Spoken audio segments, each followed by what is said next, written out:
Hello students और BA first semester economics में आज हमारा टॉपिक है law of equi marginal utility, मतलब समसीमांत तुष्टिगुण उपयोगिता नियम।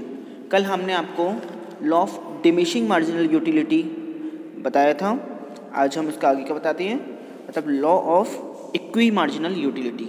इसका मतलब होता है समसीमांत तुष्टिगुण उपयोगिता नियम। सुनिए, सबसे पहले इसको क्या बोलते हैं, second law of Gaussian. This law points out how a consumer can get maximum satisfaction out of his expenditure on different goods. मतलब यह नियम उपभोग का आधारभूत नियम है। इसका प्रतिपादन सबसे पहले एस गोसेन द्वारा किया गया, जिस कारण इसे गोसेन का दूसरा नियम मतलब सेकंड लॉ ऑफ गोसेन का दूसरा नियम भी कहते हैं। अब सुनिए, Marshall called it law of equi marginal utility. मतलब डॉक्टर मार्शल ने इस नियम को समसीमांत तुष्टिगुण का नियम, ठीक है, इक्वी मार्जिनल का मतलब होता है समसीमांत तुष्टिगुण का नियम कहा है। The law states that in order to get maximum satisfaction a consumer should spend his limited income on different commodities in such a way that the last rupee spent on each commodity yields him equal marginal utility। सुनिए, इसमें अब आती हैं इसकी definitions of law of equi marginal utility, मतलब समसीमांत तुष्टिगुण नियम की परिभाषाएं।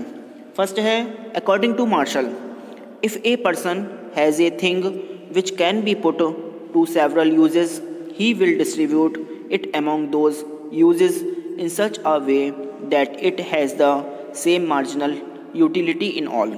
मतलब मार्शल के अनुसार यदि किसी व्यक्ति के पास ऐसी वस्तु है जिसे वह विभिन्न प्रकार से प्रयोग कर सकता है, तो वह इसका अनेक प्रयोगों में इस प्रकार वितरण करेगा कि सीमांत तुष्टिगुण उपयोगिता प्रत्येक में समान हो। ठीक है। सेकंड डेफिनेशन आती है, according to Hicks, utility will be maximized when the marginal unit of expenditure in each direction brings the same increments of utility. मतलब हिक्स के अनुसार जब प्रत्येक दिशा में व्यय की सीमांत इकाई से तुष्टिगुण उपयोगिता में समान वृद्धि होती है तो तुष्टिगुण अधिकतम होगा। ठीक है, आगे नेक्स्ट है, according to Samuelson, a consumer gets maximum satisfaction when the ratio of marginal utility of all commodities and their price is equal. इसको सुनिए, सैमुअलसन के अनुसार है, एक उपभोक्ता उस समय अधिकतम संतुष्टि प्राप्त करता है जब सब वस्तुओं का सीमांत तुष्टिगुण यानी कि उपयोगिता तथा कीमत का अनुपात बराबर होता है। यानी कि जैसे दे रखा है MU1 equal MU2 equal MU3। MU1 को P1 दिखाया गया है, MU2 को P2 और MU3 को P3। If prices of the commodities are equal, यदि कमोडिटीज़ के प्राइसेस इक्वल हैं, the maximum satisfaction to the consumer can be indicated in the following equation. तो जो सबसे ज़्यादा सेटिस्फैक्शन होगी, संतुष्टि, वो इसमें इंडिकेटेड में कंज्यूमर होगी इन द फॉलोइंग इक्वेशन में। यानी कि MU1 equal MU2 equal MU3। Here MU1, MU2 and MU3 refers to the marginal utility of first, second and third. मतलब MU1 मार्जिनल यूटिलिटी समसीमांत फर्स्ट, समसीमांत सेकेंड और MU3 यानी कि समसीमांत थर्ड को दिखाया गया है। And P1, P2, P3 refers to price of first, second and third commodity. मतलब कीमत P1, P2, P3, कीमत 1, कीमत 2, कीमत 3 को बताया है। आगे देखिए अब आते हैं assumptions of the law of equi marginal utility, मतलब समसीमांत तुष्टिगुण नियम की मान्यताएं। इसमें सुनिए, नंबर फर्स्ट है, all assumptions of law of diminishing marginal utility, मतलब क्रमागत तुष्टिगुण ह्रास की समस्त मान्यताएं। इसमें सुनेंगे, चूँकि यह नियम क्रमागत ह्रास नियम तुष्टिगुण नियम पर आधारित है, मतलब डिमिनिशिंग मार्जिनल यूटिलिटी पर आधारित है। इसलिए इस नियम की सभी मान्यताएं इस पर लागू होती हैं, जैसे वस्तु के गुण व मात्रा समान रहनी चाहिए, मतलब price and quantity of things equal is equal. फिर उसकी इकाई उचित होनी चाहिए और उपभोक्ता की आय मानसिक स्थिति पूर्ववत रहनी चाहिए, मतलब पहले की तरह रहनी चाहिए। नंबर सेकंड आता है marginal utility of money is constant, मतलब मुद्रा का सीमांत तुष्टिगुण स्थिर। इसमें यह नियम इस मान्यता पर आधारित है कि मुद्रा की क्रय शक्ति एवं सीमांत तुष्टिगुण स्थिर रहता है, मतलब फिक्स्ड रहता है। ठीक है। नेक्स्ट है नंबर 3, रैशनल कंज्यूमर, मनुष्य का विवेकशील होना। इस नियम की एक मान्यता यह भी है कि व्यक्ति विवेकशील होता है और अपना व्यय अधिकतम संतुष्टि प्राप्त करने के उद्देश्य से ही करता है। नेक्स्ट है number 4, knowledge of marginal utility of goods, वस्तु के सीमांत तुष्टिगुण का ज्ञान। नियम की चौथी मान्यता यह है कि प्रत्येक उपभोक्ता को वस्तुओं पर किए गए व्यय से उत्पन्न होने वाले सीमांत तुष्टिगुण का पूरा ज्ञान होता है। नेक्स्ट नंबर 5 है यूटिलिटी कैन बी मेजर्ड, मतलब तुष्टिगुण की माप, तुष्टिगुण का माप। यह सिद्धांत इस मान्यता पर आधारित है कि तुष्टिगुण का माप सही रूप से किया जा सकता है। आगे देखिए, इसको हम एक बार इंग्लिश में और रिपीट कर देते हैं। Consumer is relation that is he wants maximum satisfaction from his income. Income of the consumer remains constant, income of the consumer is fixed and constant. Marginal utility of money remains constant. Price of the commodities remain constant. Commodity is divisible into small units. It means that the consumer can spend his income in small units of money, say 1 rupee.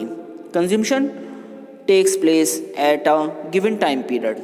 आगे देखिए, अब देखिए इस diagram को देखिए आप, ये diagram दे रखा है। इसकी सहायता से समसीमांत तुष्टिगुण नियम की व्याख्या की गई है। ठीक है। इस चित्र को ध्यान से देखने से स्पष्ट है कि पहले ये दे रखा है एमयू ऑफ मैंगोज और एमयू ऑफ मिल्क, यानी कि इस चित्र पर देखने पर पता चलता है कि जो आम पर व्यय किए गए उस रुपये से प्राप्त सीमांत तुष्टिगुण फलों पर जो मिल्क है,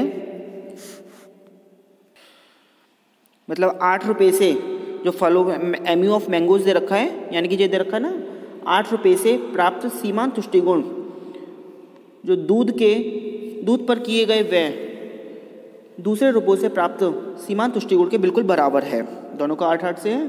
अधिकतम कुल तुष्टिगुण की यही स्थिति होती है, क्योंकि सम सीमांत तुष्टिगुण नियम के अनुसार कुल तुष्टिगुण तभी अधिकतम होगा जब विभिन्न वस्तुओं से प्राप्त सीमांत तुष्टिगुण बराबर होते हैं। ठीक है। आगे सुनिए, इस नियम की व्याख्या सुनिए। समसीमांत तुष्टिगुण नियम का आधार सीमांत तुष्टिगुण ह्रास नियम है। किसी वस्तु की अधिक इकाई खरीदने से उससे प्राप्त होने वाले तुष्टिगुण की मात्रा उससे पूर्व वाली इकाई से कम होती है। इसलिए उपभोक्ता वस्तु का उपभोग करते समय विभिन्न वस्तुओं की विभिन्न इकाइयों से प्राप्त होने वाले तुष्टिगुण की तुलना दूसरे वस्तुओं की इकाइयों से करता है। ठीक है। अब आती है इसकी क्रिटिसिज्म ऑफ लॉ, मतलब नियम की आलोचनाएं। ये सुनिए। नंबर 1 है अनरियलिस्टिक एज्यूम्शंस, मतलब दोषपूर्ण मान्यताएं। ये क्या होती हैं, सुनिए।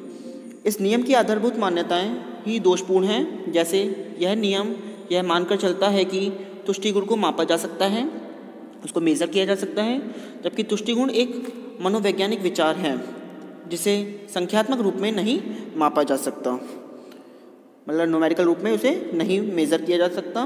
मुद्रा के स्थिर तुष्टिगुण की मान्यता सही नहीं है, क्योंकि जैसे जैसे मनी की कॉस्ट है वो कम होती जाती है, उसकी जो क्वांटिटी है वो कम होती जाती है, उसका सीमांत तुष्टिगुण बढ़ता जाता है।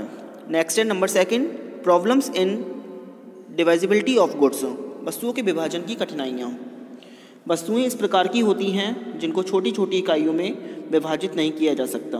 और इस प्रकार वस्तुओं का सीमांत तुष्टि गुण मापा नहीं जा सकता और ना ही उनकी तुलना अन्य वस्तुओं के सीमांत तुष्टि गुण से की जा सकती है। एग्जाम्पल के लिए एक हीरे को एक छोटी छोटी इकाइयों में विभाजित नहीं किया जा सकता, क्योंकि ऐसा करने से उसका तुष्टि गुण ही समाप्त हो जाएगा। नेक्स्ट है number 3, change in price of goods, मतलब वस्तुओं की कीमत में परिवर्तन। इसमें सुनिए, चूंकि व्यावहारिक जीवन में वस्तुओं की कीमतों में प्रायः परिवर्तन होते हैं, जिनके कारण उपभोक्ता की सभी तुष्टिगुण संबंधी गणनाएं बेकार हो जाती हैं और उनके लिए इस नियम का अनुकरण करना कठिन हो जाता है। नेक्स्ट है नंबर 4, चेंज इन ट्रेडिशंस, मतलब रीति रिवाज में परिवर्तन। कभी कभी उपभोक्ता प्रचलित रीति रिवाजों के कारण तुष्टिगुण प्रदान करने वाली वस्तुओं को कम उपयोगी वस्तुओं के स्थान पर प्रतिस्थापित नहीं कर पाता। उदाहरण जैसे धार्मिक अवसरों पर ब्राह्मणों को दान दक्षिणा आदि देनी पड़ती है। यदि यह रुपया वस्त्र इत्यादि पर खर्च किया जाए तो इससे अधिक संतुष्टि प्राप्त की जा सकती है। नेक्स्ट है नंबर 5, चेंज इन फैशन, मतलब फैशन में परिवर्तन। फैशन भी इस नियम की क्रियाशीलता में बाधक सिद्ध होता है। फैशन में प्रायः व्यक्ति अधिक उपयोगी वस्तु के स्थान पर कम उपयोगी वस्तु का प्रयोग करता है। ऐसी दशा में यह नियम क्रियाशील नहीं हो पाता। आगे देखिए, इसको थोड़ा सा इंग्लिश में और सुन लीजिए।